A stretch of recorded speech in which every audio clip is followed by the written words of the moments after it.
the first poem, A Teenager's Prayer. What is mean by a teenager's poem? Teenagers, it means a particular age in between 13 to 19. That is called a teenager's age.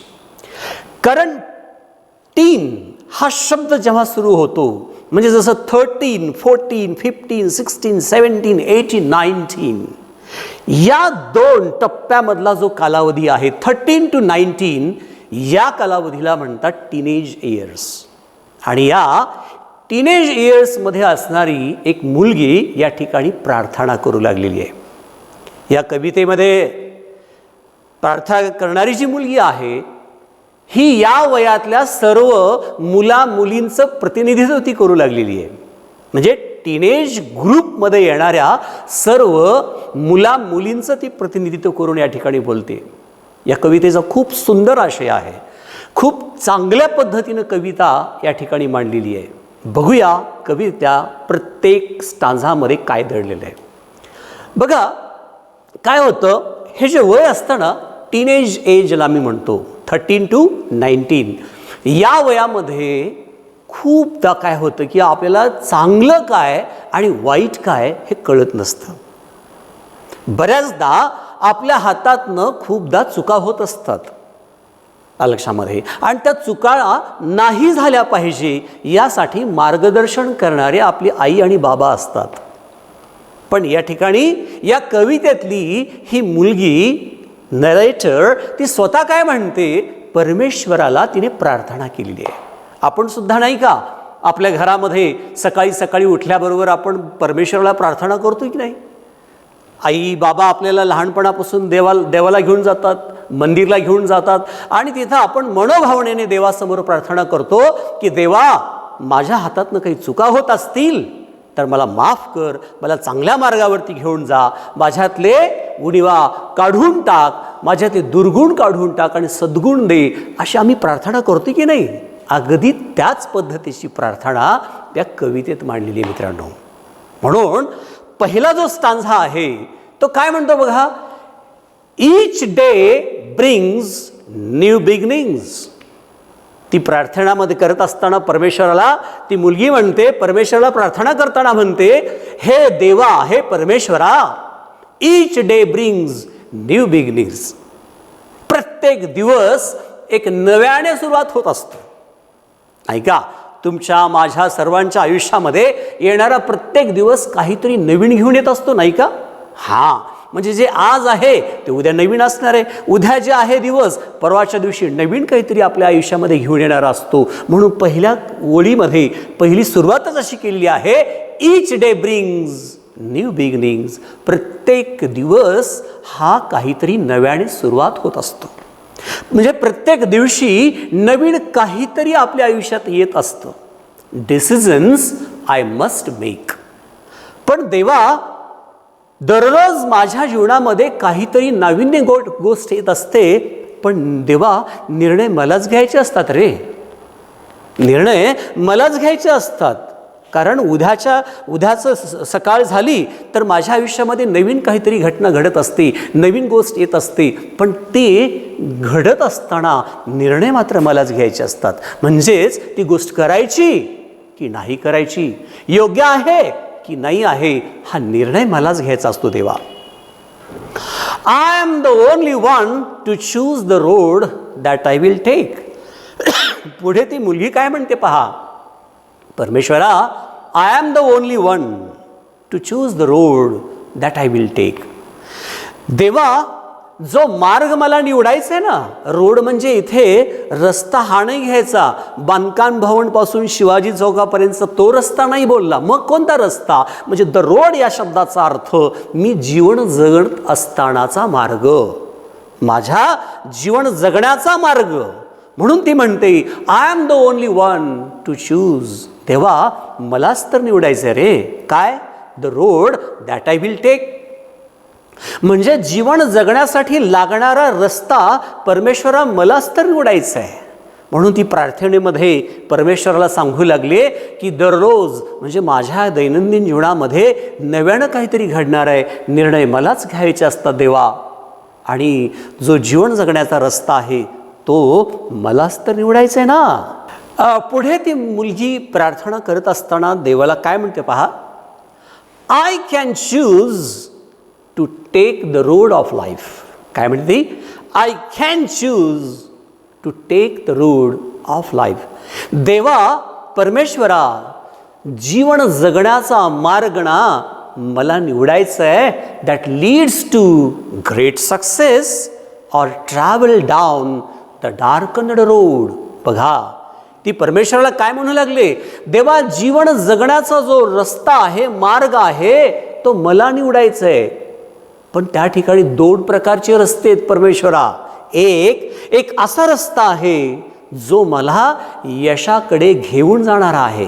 बघा, that leads या शब्दाचा अर्थ काय झाला? घेऊन जाणारा. कुठं? To great success. म्हणजे एक असा रस्ता आहे देवा परमेश्वरा, एक असा मार्ग आहे जीवन जगण्याचा जो आपल्याला यशाकडे घेऊन जाणार आहे. और ट्रॅव्हल डाऊन, आणि दुसरा रस्ता कोणता आहे परमेश्वरा? और travel down the darken road. बघा, ती देवाला म्हणते, देवा जीवन जगत असताना जीवन जगण्याचा जो मार्ग आहे तो मलाच निवडायचा आहे. तिथं दोन प्रकारचे मार्ग आहेत देवा. कोणता? एक असा मार्ग आहे जो यशाकडे घेऊन जाणारा, आणि दुसरा परमेश्वरा एक असा मार्ग आहे that down to the darken road. बघा, डार्कन रोड या शब्दाचा अर्थ काय होतो या ठिकाणी? अंधारमय रस्त्याकडे. म्हणजेच या ठिकाणी नुसता आपण अंधारमय रस्ता न घेता आपण काय घेऊ शकतो? इथं आपण असा अर्थ घेतला पाहिजे या ठिकाणी, म्हणजे की आपल्या वाईटाकडे घेऊन जाणारा रस्ता आहे देवा. एक यशाकडे घेऊन जाणारा आणि एक अपयशाकडे घेऊन जाणारा आहे ना, एक काळोखाकडे घेऊन जाणारा. म्हणून ती परमेश्वराला प्रार्थना करू लागली की देवा, मी जीवन जगत असताना माझ्या जीवनामध्ये दोन प्रकारचे मार्ग येऊ शकतात. एक यशाकडे घेऊन जाणारा आणि एक अपयशाकडे घेऊन जाणारा.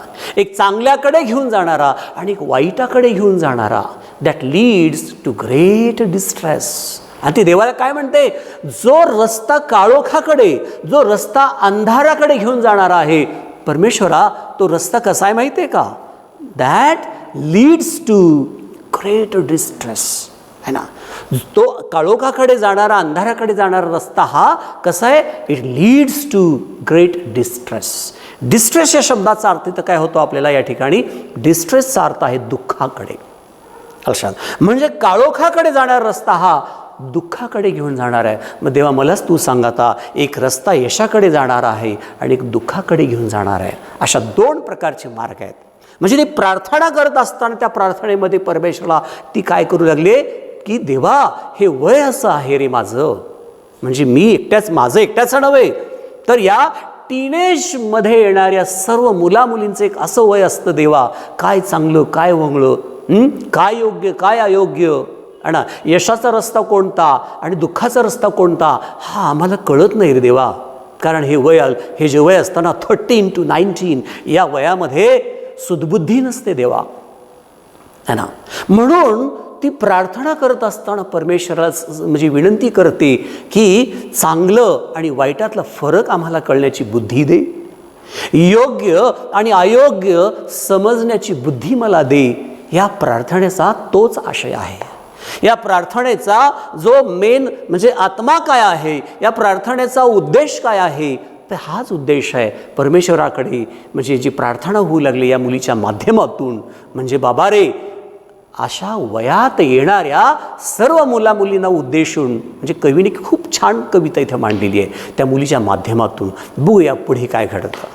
पुढच्या स्टांझामध्ये ती काय म्हणते बघा प्रार्थनामध्ये, प्लीज ओपन अप माय आयज डिअर लॉर्ड. ती म्हणते देवा माझे डोळे उघड रे. म्हणजे याचा अर्थ काय की मला स्पष्टपणे पाहण्याची मला ताकद दे आयुष्यामध्ये.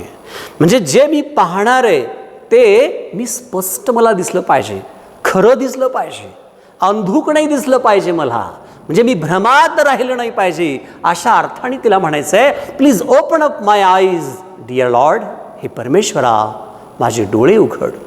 That I might clearly see. मी आत्ताच म्हणाल्यासारखं ते विनंती काय करते प्रार्थनेमध्ये, की देवा माझे डोळे उघड, जेणेकरून मला स्पष्टपणे पाहता येऊ शकतं रे. म्हणजे मला स्पष्टपणे दिसलं पाहिजे. खूपदा असं होतं बघा आयुष्य जगत असताना, की आपल्याला काय नीट न पाहता आल्यामुळं खूपदा गैरसमज होत असतात. स्पष्ट न दिसल्यामुळे आपण चुकीचा अर्थ काढत असतो आयुष्यामध्ये, किंवा आपल्याला स्पष्ट न दिसल्यामुळे आपण फसवलं जातो. म्हणून ती म्हणते देवा चांगलं आणि वाईट हे मला स्पष्ट दिसलं पाहिजे. चांगलं काय हे दिसलं पाहिजे, वाईट काय हेही मला दिसलं पाहिजे. हे दिसण्यासाठी देवा माझे डोळे उघडे ठेव. पुढे ती म्हणते help me stand for what is right, bring out the best in me. काय म्हणाले बघा ते प्रार्थनेमध्ये, help me stand for what is right. देवा मला मदत कर. कशासाठी मदत कर? Stand for what is right. बघा मला तू मदत कर की जे योग्य आहे त्याच्याच बाजूनं उभा टाकण्यासाठी मला मदत कर. म्हणजे बघ मी जीवन जगत असताना जे योग्य आहे, जे चांगलं आहे, अगदी त्याच्याच बाजूनं उभा टाकण्याची धमक माझ्यामध्ये दे. वाईटाची बाजू घेण्याची माझ्यामध्ये धमक नको आहे. वाईटाच्या बाजूने थांबण्यासाठी मला सुदबुद्धी देऊ नकोस देवा, है ना, किंवा असली दुर्बुद्धी मला देऊ नकोस. मला सुदबुद्धी दे, चांगली बुद्धी दे, की मी चांगल्याच्या बाजूनच थांबलं पाहिजे. जे योग्य आहे ते मी योग्यच म्हणलं पाहिजे, जे अयोग्य आहे ते मी अयोग्यच म्हणलं पाहिजे. अशी बुद्धी मला दे, किंवा त्याच्या बाजूने थांबण्यासाठी तू मला मदत कर. कारण वय कमी आहे ना देवा, 13 to 19चं वय आहे. या वयामध्ये कळत नाही परमेश्वराला काय. ती म्हणते या वयामध्ये कळत नाही परमेश्वरा चांगलं आणि वाईट. म्हणून तू देवा प्रार्थनेमध्ये ती म्हणते की मला चांगल्याच्या बाजूने उभा टाकण्यासाठी मला तू मदत कर. Bring out the best in me. बघा किती छान वाक्य आहे. देवा bring out the best in me. परमेश्वरा तू मला बनवलेलं आहेस. माझ्यामध्ये खूप चांगल्या गोष्टी आहेत, खूप चांगल्या गोष्टी तुडुंब भरलेल्या आहेत. पण खूपदा काय होतं, हे अल्लड वय असतं देवा, आणि स्वतःत असणाऱ्या चांगल्या गोष्टीसुद्धा आपल्याला ओळखता येत नाहीत, है ना. म्हणजे आपल्यामध्ये दडलेलं डायमंड आपल्याला खूपदा ओळखता येत नाही. विद्यार्थी मित्रांनो, खूपदा काय होतं आपल्यामध्ये खूप छान टॅलेंट दडलेलं असतं रे, पण काय होतं की आपल्याला आपल्यातच दडलेलं टॅलेंट कळत नाही. लक्षामध्ये जसं त्या हरणामध्ये कस्तुरी दडलेली असते आणि ते हरण भटकत असतं, अरे इतका सुगंध वास कुठून येतोय, है ना. म्हणजे तसं त्या हरणाला स्वतःमध्ये कस्तुरी जी दडलेली असते, त्याच्या नाभीमध्ये त्या कस्तुरीचा सुगंध जो जेव्हा दरवळत असतो ते भटकतो, अरे इतका सुगंध कुठून. तसं आम्हा प्रत्येकांमध्ये त्या कस्तुरीसारखा सुगंध, कस्तुरीसारखा सुगंधित असणारे चांगले क्वालिटीज आमच्यात दडलेले आहेत, है ना. खूप भारी क्वालिटी आमच्यामध्ये दडलेली आहेत, पण आपल्याला लक्षात येत नाहीत. म्हणून ती म्हणते bring out the best in me. माझ्यात जे जे चांगले आहे देवा ते ना ब्रिंग आउट कर, म्हणजे बाहेर आण, ओळख करून दे मला त्याची. असा अर्थ या वाक्यात दडलेला आहे. पुढे बघूया. नेक्स्ट स्टांझामध्ये पुढे काय म्हणते पहा. ती म्हणते help lord to just say no. देवा कधी कधी काय होतं रे बाबा की ना नाही पण म्हणायला शिकव मला. काय होतं, help lord to just say no when temptation comes my way. खूप छान वाक्य आहे. सर्व विद्यार्थ्यांना मला या ठिकाणी सांगायचं आहे, या वाक्यातला अर्थ खूप छान आहे मित्रांनो. काय म्हणतं बघा की देवा ज्या ज्या वेळेला मी टेम्पटेशनमध्ये अडकते, म्हणजे काय, काहीतरी वाईट करण्याची तीव्र इच्छा लक्षामध्ये जेव्हा माझ्या मनामध्ये उत्पन्न होते, त्यावेळेला नाही म्हणायला मला शिकव रे देवा. हे खूप महत्त्वाचं आहे. कारण एज जे टीनेज आहे 13 to 19 या एजमध्ये मोस्ट ऑफ द टाईम मुलांना काय होतं की टेम्पटेशनमध्ये अडकतात मुलं. टेम्पटेशन या शब्दाचा अर्थ काय होतो की आपण ज्याला मराठीमध्ये असं म्हणूया की एखाद्या गोष्टीकडे आकर्षित होणे, जाळ्यात अडकणे, आलशामध्ये वेस we can say the temptation, म्हणजे नको असणाऱ्या वाईट गोष्टीकडे आकर्षित होणे, that is called the temptation. म्हणून ती परमेश्वराला म्हणते, help lord to just say no. देवा नाही पण म्हणायला शिकव, कारण जे चांगलं नाही आहे ना ते नाही पण म्हणायला मला शिकव. खूपदा असं होतं, मित्र एकत्र बसतात आणि त्या गप्पांमध्ये काही गोष्टी अशा घडत असतात की आपल्या मनामध्ये अजिबात इच्छा नसते, पण मित्र म्हणतो नाही नाही ते चांगलं असतं, घेऊन बघ. खूपदा आपल्याला मित्र वाईट मार्गाकडे घेऊन जातात, म्हणजे आपल्याला टेम्प्ट करण्याचा प्रयत्न करतात, भुरळ पाडण्याचा प्रयत्न करतात. मग अशा वेळेला आपण नाही सुद्धा म्हणण्याची ताकद ठेवली पाहिजे. मित्र आहे म्हणजे काय झाला, सगळ्याच गोष्टीमध्ये हा म्हणजे हा आपण मिसळलं पाहिजे का? अजिबात नाही. आपल्याला नाही सुद्धा म्हणण्याची ताकद आली पाहिजे. केव्हा? ज्या वेळेला कोणी आपल्यावरती भुरळ टाकलं जातं. तुम्हाला माहिती आहे, एक असाच तरुण मुलगा ज्याचं पूर्ण शिक्षण झालेलं होतं आणि शिक्षण झाल्यानंतर त्याला एका ठिकाणी जॉबचा इंटरव्ह्यू आला होता आणि मग त्याच्या घरापासून त्या ऑफिस जवळजवळ एक 30 ते 40 किलोमीटर अंतरावरती होता आणि जात असताना रस्ता जो होता दुतर्फी जाडीचा होता, बाजूने थोडंसं काय होतं की बाग बगीचा होती आणि जाता जाता समोर त्याला त्याच्या गाडीच्या समोर एक पांढरा शुभ्र ससा त्याला दिसला. वेळ ठरलेली होती, पण त्या पांढऱ्या शुभ्र सशामुळे तो काय झाला, टेम्प्ट झाला, आकर्षित झाला.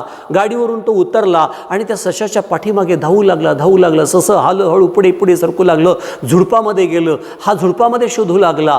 परत ते ससं आणखीन तिथून पुढच्या झुडपामध्ये गेलं. बराच वेळ गेला आणि एक अशी टप्पा आला, अशी एक वेळ आली की संध्याकाळ संपली आणि आता रात्र होऊ लागली होती आणि यामुळं तो ससा गायब झाला. जेव्हा हा भानावरती आला, लक्षात आलं त्याला, अरे माझी तर वेळ निघून गेलेली आहे. आणि तो रडवल्या चेहरा घेऊन, दुःखी चेहरा घेऊन घरी परतला. म्हणजे काय झालं, ज्या उद्देशानं तो निघालेला होता, ज्या ध्येयानं तो निघालेला होता, मला मुलाखत द्यायचं, इंटरव्ह्यू द्यायचं आणि मला जॉब तिथं हवं आहे, पण काय झालं, हे पांढरा ससा जसा रस्त्यामध्ये आला आणि तो त्या सशाकडे बघून जसा टेम्प्ट झाला, आकर्षित झाला आणि त्याच्या मागे धावत गेला आणि त्याच्या जीवनातला सुवर्ण क्षण त्याने गमावला. मित्रांनो, अशा सशासारखे भुरळ पाडणाऱ्या असंख्य गोष्टी, असंख्य घटना आपल्या जीवनामध्ये घडत असतात. आपण त्याच्यामध्ये भुललं नाही पाहिजे, आपण त्याच्यामध्ये रमलं नाही पाहिजे, आपण आपल्या ध्येयावर लक्ष दिलं पाहिजे. म्हणून ती मुलगी या प्रार्थनेमध्ये परमेश्वराला म्हणते, देवा मला कधी कधी नाही म्हणायची, पण मला काय कर, तयारी ठेव. म्हणून ते वाक्य बघा, help lord to just say no when temptation comes my way. म्हणजे माझ्या जीवनामध्ये जीवन जगत असताना रस्त्यावरती जर मला भुरळ टाकणाऱ्या गोष्टी येत असतील है ना, तर मला नाही म्हणण्याची पण मला तयारी देऊ, नाही म्हणण्याची पण मला सुदबुद्धी दे, असा अर्थ. That I might keep my body clean and fit for life each day. हे पण खूप छान आहे. हे वय असतं मित्रांनो, काय हे वय असतं. या वयामध्ये आपण आपलं शरीर सुदृढ ठेवलं पाहिजे, स्वच्छ ठेवलं पाहिजे, मजबूत ठेवलं पाहिजे. का? कारण विवेकानंद म्हणायचे, जी मुलं, जी माणसं, जी तरुण शरीराने आणि मनाने सुदृढ असतात, ती त्या देशाचं भविष्य ठरवत असतात, ती त्या कुटुंबाचं भविष्य ठरवत असतात. म्हणून प्रत्येक तरुण आणि तरुण मुलगी असेल, मुलगा असेल, त्यांनी हे जीवनामध्ये मंत्र जपला पाहिजे. काय? की आपण मनानं सुदृढ असलं पाहिजे आणि शरीरानंही सुदृढ असलं पाहिजे. आणि जी मुलं मुली मनानं आणि शरीराने सुदृढ असतात, ती त्या कुटुंबाचं भविष्य, ती त्या समाजाचं भविष्य नव्हे तर त्या राष्ट्राचं भविष्य निर्माण करू शकतात, असं विवेकानंद म्हणायचे. तेच स्टेटमेंट इथं दिलेलं आहे. काय म्हणतं बघा, ती देवाला म्हणते, that I might keep my body clean and fit for life each day. परमेश्वरा, मी स्वतःला काय केलं पाहिजे? I might keep my body clean. म्हणजेच मला माझं शरीर स्वच्छ ठेवता आलं पाहिजे. स्वच्छ या शब्दाचा अर्थ म्हणजे काय आहे की म्हणजे माझ्या शरीरामध्ये कुठल्याही प्रकारचं रोगराई नसलं पाहिजे.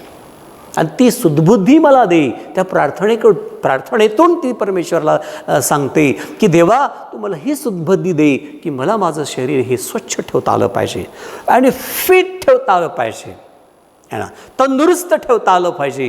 का? For life each day. कारण जीवन जगत असताना येणाऱ्या प्रत्येक दिवसासाठी मला माझं शरीर स्वच्छ ठेवायला आणि मला माझं शरीर तंदुरुस्त ठेवायला देवा तू शिकव. किती सुंदर वाक्य पहा. पुढे काय म्हणते पाहते. नेक्स्ट पुढे ती म्हणते, वेन माय टीनेज इयर्स आर ओव्हर. देवा मला हे माहिती आहे. या प्रार्थनेतून ती शेवटच्या स्टांजामध्ये काय म्हणते बघा, वेन माय टीनेज इयर्स आर ओव्हर. देवा ज्यावेळेस माझं टीनेज इयर्स संपून जातील ना, म्हणजे 13 to 19चा जो काळ आहे जेव्हा तो संपून जाईल, आय नो, मला माहीत आहे देवा, दॅट आय विल सी. ज्यावेळेस मी 19 वर्ष माझे संपून जातील, 13 to 19, 19 वर्ष जेव्हा संपून जातील, मला ठाऊक आहे देवा, मला माहीत आहे काय, that I will see. That I will see म्हणजे मी बघेन. केव्हा? जेव्हा माझं टीनेज इयर्स संपेल तेव्हा. तेव्हा मला बघायला मिळेल, तेव्हा माझ्या लक्षात येईल, तेव्हा मी पाहीन. काय पाहीन? That life is lived it's very best. की मी माझं जीवन खूप चांगलं जगलेलं आहे देवा. केव्हा? जेव्हा माझं म्हणजे टीनेज इयर्स संपून जातील, 13 to 19चा कालावधी जेव्हा संपून जाईल, 19च्या नंतर मी जेव्हा बघेन तेव्हा ना, that life is lived it's very best. आणि मला माहीत आहे की 19 वयाच्या नंतरचा जो काळ असेल तेव्हा मी परत काय करेन, मी बघेन आणि माझ्या लक्षात येईन की मी माझं आयुष्य खरंच किती सुंदर जगलेलं आहे. का? With you walking next to me. कारण देवा त्या 13 to 19 या पिरियडमध्ये तू माझ्यासोबत होतास ना. माझ्या प्रत्येक पावलाला तू होतास, प्रत्येक श्वासामध्ये तू होतास परमेश्वरा. आणि तुझ्या अस्तित्वामुळं माझ्याकडनं कुठलंही दुर्गुण, कुठलंही वाईट आहे ना, अशा प्रकारचं काम माझ्या हातातून झालेलं नसणार आहे. कारण तू माझ्यासोबत असणार आहेस. आणि तू माझ्यासोबत असल्यामुळं परमेश्वरा, माझं ज्यावेळेस टीनेज इयर संपून जाईल तेव्हा माझ्या लक्षात येऊन जाईल, तेव्हा मी बघेन की मी माझं आयुष्य खूप सुंदर जगलेलं आहे. आणि ते फक्त आणि फक्त तुझ्या अस्तित्वामुळं, तू माझ्या सोबत म्हणजे असल्यामुळं मी खूप सुंदर जगलेलं असणार आहे जीवन, हे मला पाहायला भेटणार आहे. म्हणजे बघा, अशा प्रकारची ही जी कविता आहे, या कवितेमध्ये खूप सुंदर मेसेज दिलेला आहे. I would like to say to you all guys, see that is a teenage years prayer is really a very beautiful poem. As we have gone through all the stanzas, we came to know that a small girl, she's praying to the God. She prays to the God for what? She expects that she must be the best. And she wants to be the best, and for that she expects what? She expects the support of God. She says that, oh God, the age of 13 to 19, in this age we are not that much matured. We don't know what is good and what is bad. If you would be with us, definitely we will live very happy life. Definitely we will live very comfortable life. And it's true, my friends. So what you learn from this poem, my friends, I mean to say you all that you should also pray to God every day early in the morning. When you get up from the sleep, you should also pray to the God, and you should say to the God, oh God, please give me such sense, give me such talent, give me such knowledge with which I should understand what is good and what is bad. Oh God, please help me to keep myself away from the bad habits, bad things and bad people. Yes, we should also pray to the God. आम्ही सुद्धा देवाला, परमेश्वराला प्रार्थना केली पाहिजे की देवा, मी जीवन जगत असताना माझ्या हातातनं काही वाईट झालं नाही पाहिजे. जे माझ्याकडनं वाईट होणार आहे, वाईट होणार नाही याची काळजी परमेश्वरा तुला घ्यायची, कारण हे माझं वय अल्लड आहे आणि याच्यातनं मला तो बाहेर काढायचं आहे. खूप अशा प्रकारचं सुंदर पोएम या ठिकाणी आपण अभ्यासलेली आहे. सर्व विद्यार्थ्यांना ही पोएम समजलेली असेलच. I hope that you may have understood this poem. परत परत ऐका, प्रत्येक line to line, word to word ही कन्सेप्ट क्लिअर करून घ्या, या कवितेचं थीम समजून घ्या आणि या कवितेशी रिलेटेड ज्या काही ॲक्टिव्हिटीज आहेत त्यात तुम्हाला मी ॲक्टिव्हिटीज पूर्णपणे काय करणार आहे, म्हणजे नोट्सच्या माध्यमातून, ओके, नोट्सच्या माध्यमातून तुम्हाला ॲक्टिव्हिटीज दिल्या जातील. याच्याशी रिलेटेड वर्कबुक, फर्स्ट युनिटचं वर्कबुक मी तुम्हाला दिलेलं आहे बेटा. तर ते वर्कबुक आता फॉलोअप करून घ्या. काळजी करू नका, because Dhage sir is with you. Don't worry. अभ्यासक्रमाचं जबरदस्त आपण अभ्यासक्रम घेऊ आता. स्पीड अभ्यासक्रमाची वाढवूया आणि येणाऱ्या एक्झामला सज्ज राहूया. प्रत्येक पाठावरती, प्रत्येक म्हणजे धड्यावरती, कवितेवरती जे काही टेस्ट आपण म्हणजे हेल्ड करायचे आहेत आपल्याला, त्या पण टेस्ट आता लागलीच कंटिन्यू आपण पुढे घेऊयात. एक आणखीन एखादा 2 धडे झाली की त्याच्यावर आधारित आपण टेस्टकडे पुढे वळणार आहेत. सो PDF माध्यमातून तुम्हाला वर्कबुकचे पाठवले जातील. PDF माध्यमातून तुम्हाला या पाठाशी रिलेटेड जेवढ्या ॲक्टिव्हिटीज आहेत किंवा या कवितेवरचं जे काही क्वेश्चन्स आन्सर्स आहेत ते पण पाठवले जातील. ॲप्रिसिएशन नावाचा जो सेपरेट 5 मार्काचा प्रश्न आहे तो पण तुम्हाला आम्ही PDF फाईलमध्ये पाठवूयात. अगदी फक्त तुम्हाला म्हणजे एकाग्र व्हायचं आहे आणि आपलं माइंड प्लेझंट ठेवायचं आहे आणि अभ्यासावरती लक्ष केंद्रित करायचं आहे. Okay, so best of luck. Thank you very much.